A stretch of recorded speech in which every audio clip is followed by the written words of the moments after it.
Audio Jungle.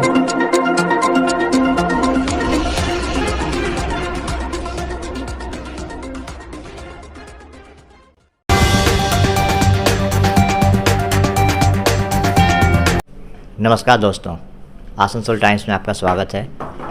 मैं वापी बनर्जी अपने सहयोगी बिरजीत सिलाही अंसारी के साथ आज आपसे रूबरू हो रहे हैं एक बहुत ही गंभीर विषय पे बातचीत करने के लिए।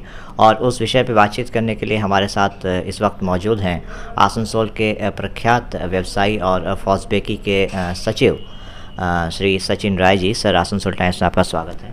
Thank you. तो जैसा कि मैं कह रहा था कि आज हम लोग एक बहुत ही गंभीर विषय पे यहाँ पे बातचीत करने के लिए सचिन राय जी के साथ मौजूद हैं, और वो विषय है आसनसोल चैम्बर ऑफ कॉमर्स का आने वाला चुनाव। जैसा कि आप जानते हैं कि जो व्यवसायी वर्ग है वो किसी भी समाज के आर्थिक स्वास्थ्य के लिए रीढ़ की हड्डी का काम करते हैं, और उस संगठन का चुनाव बेहद ज़रूरी होता है। 2 जून को चुनाव होने वाले हैं, तो इस चुनाव को लेकर हम सचिन राय जी से बातचीत करेंगे। सर, अभी हाल ही में जो एक और पैनल की घोषणा हुई गौरी शंकर अग्रवाल जी के नेतृत्व में, तो जहाँ तक मेरा ख्याल है आप शायद उस पैनल को सपोर्ट कर रहे हैं। तो आपका उस पैनल को सपोर्ट करने की वजह क्या है, और चुनाव से मद्देनज़र आपकी क्या विचार है? देखिए, हम गौरी शंकर अग्रवाल का लीडरशिप में जो पैनल है उसका सपोर्ट कर इसीलिए जी इसको थोड़ा चेंज होना चाहिए, नंबर 1। नंबर 2, यूथ जो एंटरप्रेन्योर है, बिजनेसमैन है, उन लोग को आगे आना चाहिए। आगे आने से काम अच्छा होगा, फेयर काम होगा, वो लोग ज़्यादा एक्टिव है। उसको जो है जो हमारा बेटा भी है, आपका बेटा भी, सबका जो नेक्स्ट जनरेशन को स्कोप मिलना चाहिए।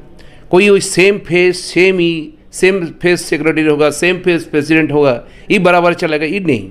नया फेस का आना चाहिए, यूथ को आना चाहिए, जो हम लोग का फ्यूचर है, फ्यूचर जनरेशन। और हम इसीलिए सपोर्ट करते हैं जी गौरी शंकर अग्रवाल को। इसमें जो यूथ ज़्यादा है, इसमें ई टीम में यूथ को आगे आना चाहिए, इसलिए हम इस पैनल को सपोर्ट करते हैं। इस पैनल में गौरी शंकर अग्रवाल जी के नेतृत्व वाली जो पैनल है, इसमें कितने मेंबर्स हैं अभी इस पैनल में? इसमें देखिए, टोटल तो स्कोप है 9 ऊपर में, जैसा president, senior vice president, secretary, 2 joint secretary, 1 treasurer, assistant treasurer, 2 vice president, और 21 नंबर एग्जीक्यूटिव मेंबर। टोटल 31 है। तो 31 का हम लोग का पैनल बनाया, जिसमें यूथ ज़्यादा है। हम लोग चाहते हैं यूथ को आगे बढ़ाने के लिए टिम्बर फेयरली काम करेगा, फेयर, जैसा किसी में कोई करप्शन नहीं रहेगा, किसी में कंट्रोवर्शियल नहीं होगा। इसीलिए हम ये पैनल को सपोर्ट करते हैं। सर, हमने देखा है कि आप आसनसोल में जो उद्योग है, व्यवसाय है, उसके विस्तार को लेकर आप हमेशा कोशिश करते रहे हैं, मुखर रहे हैं। अभी जो कोलकाता में जो ये बंगाल समिट हुआ, उसमें भी आपने हिस्सा लिया था। तो आसनसोल का एक बहुत ही प्राचीन इतिहास रहा है उद्योगों के मामले में।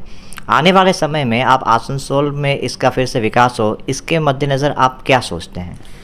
देखिए, हम लोग तो चाहते हैं इंडस्ट्रियल ग्रोथ और ज़्यादा होना चाहिए। इसमें हम लोग आज तो एक मीटिंग है, उसमें भी एमपी रहेंगे। हम लोग फॉस्बेकी की तरफ से एक डिमांड देंगे, जैसा जितना बंद कारखाना है, जितना फैक्ट्री, जैसा आप मान लीजिए रानीगंज से JK Nagar glass factory, Hindustan प्लिंग जो वर्ल्ड फेमस था पहले, इसका बाद चले जाए निंगा airport, Hindustan cable, oxygen, cycle factory. हम लोग भी चाहते हैं वो सब लैंड के प्रॉपर यूटिलाइज होना चाहिए। Land should be proper utilized. तो ये सब लैंड लेके एक तो इंडस्ट्रियल हब बनाना चाहिए। जैसा इंडस्ट्रियल हब में अगर छोटा छोटा जगह मिलेगा तो एजुकेशनल हब, हेल्थ हब, जैसा दीदी उस दिन निकले का साइकिल हब, ऐसा छोटा ऐसा सेंट्रल फैक्ट्री एक टाइम में उसका बहुत ज़्यादा सुनाम था अभी। तो अगर साइकिल इतना सरकार से इतना साइकिल डिस्ट्रीब्यूशन होता है, अगर एक एक जोन में एक एक साइकिल फैक्ट्री होगा तो अच्छा रहेगा।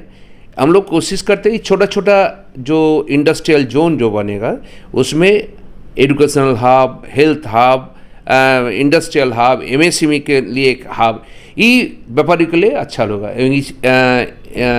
आसनसोल के लिए, फ्यूचर के लिए ये अच्छा रहेगा। सर, आपने कहा कि आज यहाँ के जो एमपी हैं उनसे आप लोगों की एक बैठक है, तो क्या उस बैठक में कुछ स्पेसिफिक डिमांड आप लोग रखेंगे या ऐसे एक जनरल ये बैठक है? देखिए, जनरल के लिए तो पॉलिटिशियन है, सब तो करते हैं, बोलते हैं। हम लोग तो इंडस्ट्रियल डेवलपमेंट के लिए तो प्रायोरिटी देंगे ना।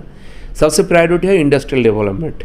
यहाँ पर जो यूथ है, जो बाहर चला जाता है, जो इंटरप्रेन्योर है, जो उसको काम मिलना चाहिए, ज़मीन मिलना चाहिए। अगर किसी का फैक्ट्री करने का ये सोच रखता है तो ज़मीन के बारे में, ज़मीन मिलता नहीं, उसका जो ज़मीन का अवेलेबिलिटी अच्छा होना चाहिए, उसमें इंफ्रास्ट्रक्चर डेवलपमेंट होना चाहिए। जैसा बड़ा बड़ा इसमें एसी जोन रहता है, स्पेशल इकोनॉमिक जोन, तो ऐसा आसनसोल में ऐसा छोटा जाएगा अगर मिल जाएगा 5 एकड़ क्या उससे ज़्यादा, तो इसका इंडस्ट्रियल इसके ग्रोथ के लिए अच्छा रहेगा। ये डिमांड हम लोग करेंगे। सर, आखिरी सवाल, हम जानते हैं बहुत ही बिजी हैं, आखिरी सवाल कि आने वाले चुनाव को लेकर, चैम्बर के चुनाव को लेकर आप आसनसोल के व्यवसायियों को जो कि मतदान करेंगे 2 जून को, उनको आप क्या संदेश देना चाहेंगे? हम एक ही संदेश देंगे, जो फेस चेंज होना चाहिए, एक ही फेस बराबर रहेगा चैम्बर में, ये होना नहीं चाहिए। नंबर 2, यूथ को आगे बढ़ना चाहिए, यूथ को स्कोप देना चाहिए, तब आगे बढ़ेगा, डेवलपमेंट होगा, इंडस्ट्रियल डेवलपमेंट होगा, चैम्बर की भी डेवलपमेंट होगा। हम यही चाहते हैं, चेंज चाहिए कुछ।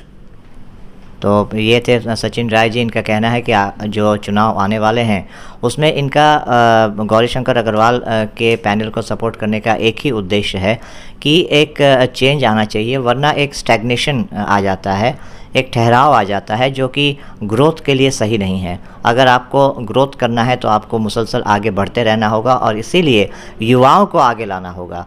और इनका कहना है कि इनके पैनल में, गौरीशंकर अग्रवाल जी के नेतृत्व वाली जो पैनल है उसमें युवाओं को तरजीह दी गई है और इसीलिए वो उस पैनल के साथ हैं।